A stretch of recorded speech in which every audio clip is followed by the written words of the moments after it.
Ever wonder what really goes bump in the night? Most of the time, it's just the wind, a house settling, or a stray cat. But sometimes it's something else entirely. Tonight, we are rediving into a story that will make you think twice about what is lurking just beyond your back door. A story that blurs the line between the explainable and the truly terrifying. It all started on a quiet, suburban street. The kind of place where nothing ever happens. A family, let's call them the Millers, had recently installed a new security system. They weren't particularly worried about crime. It was more for peace of mind, especially with their new baby sleeping just down the hall. The system included several cameras, one of which was a night vision camera pointed at their perfectly manicured backyard. For weeks, the footage was boringly predictable. A raccoon digging through the trash, a neighbor's dog making a late-night escape, the occasional deer passing through. It was exactly what you'd expect. But then came the night that changed everything. It was a Tuesday, just after 2 a.m.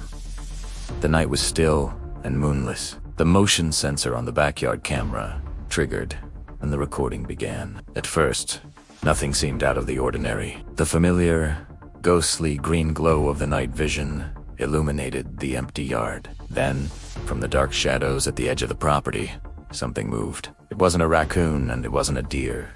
It was different. Slowly, a figure emerged from the darkness. It was long and emaciated, crawling low to the ground on all fours. Its limbs were unnaturally thin and moved with a jerky, disjointed rhythm, like a broken marionette. The creature was pale, almost luminous in the infrared light.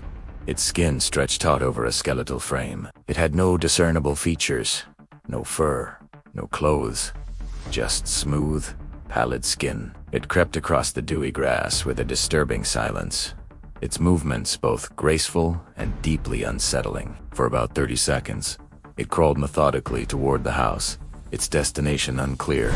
It paused, lifting its head as if sniffing the air, its movements deliberate and predatory. The camera just kept rolling, a silent, unblinking witness to this bizarre spectacle. And then, the moment that turned this from a strange sighting into pure nightmare fuel. The creature stopped dead in its tracks, right in the center of the frame. It slowly, deliberately, turned its head and looked directly into the camera lens. In that moment, the featureless head revealed two large, dark, sunken eye sockets. There was no glint, no reflection, just two black voids that seemed to swallow the light. It stared.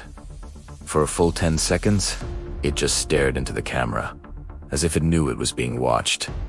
It felt personal. It felt like a direct, chilling message. Then, just as suddenly as it appeared, it dropped its head and scuttled away with impossible speed, vanishing back into the shadows from where it came. The recording ended. The next morning, Mr. Miller got the notification on his phone.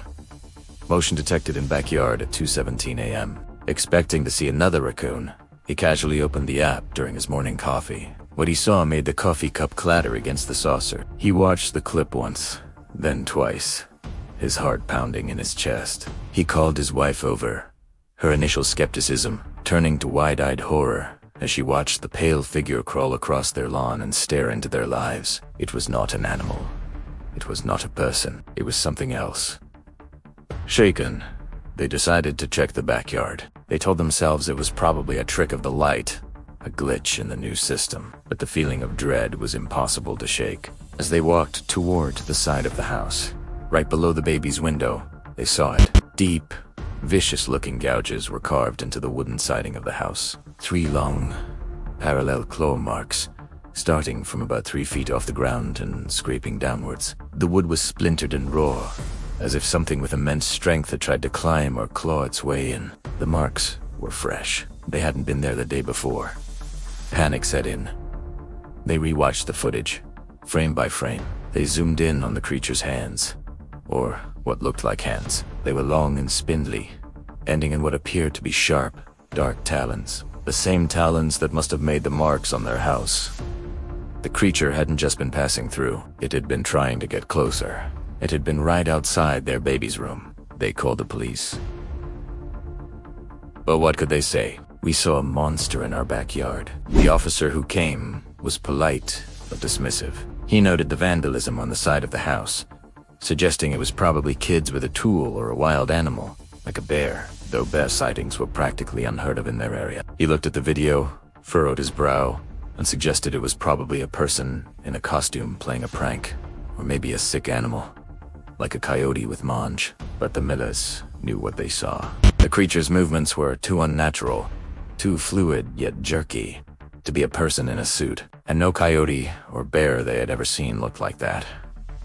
That night, the Millers couldn't sleep. They sat together in the living room, lights blazing, jumping at every creak and groan of the house. They kept the camera feed live on their tablet, their eyes glued to the eerie green glow of the empty yard. The hours ticked by. 1 a.m., 2 a.m., 3 a.m.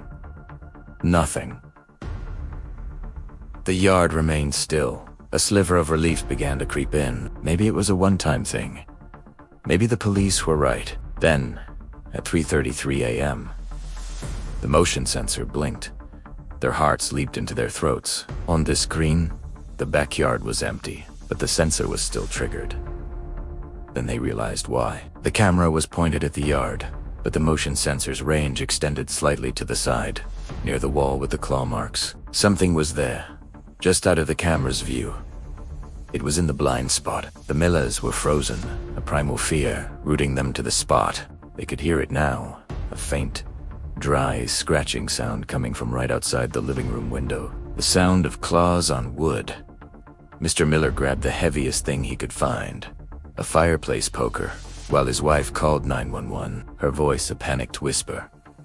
The scratching grew louder, more frantic. It was accompanied by a low, guttural clicking sound, a noise that seemed to vibrate through the very walls of the house. They didn't dare look out the window. They just huddled together, listening to the thing that was trying to get in. The sound of distant sirens pierced the night, and as they grew closer, the scratching abruptly stopped. Silence descended upon the house once more, a silence even more terrifying than the noise it replaced. When the police arrived, they found nothing. No footprints, no signs of forced entry besides the deep claw marks. They swept the area with powerful flashlights.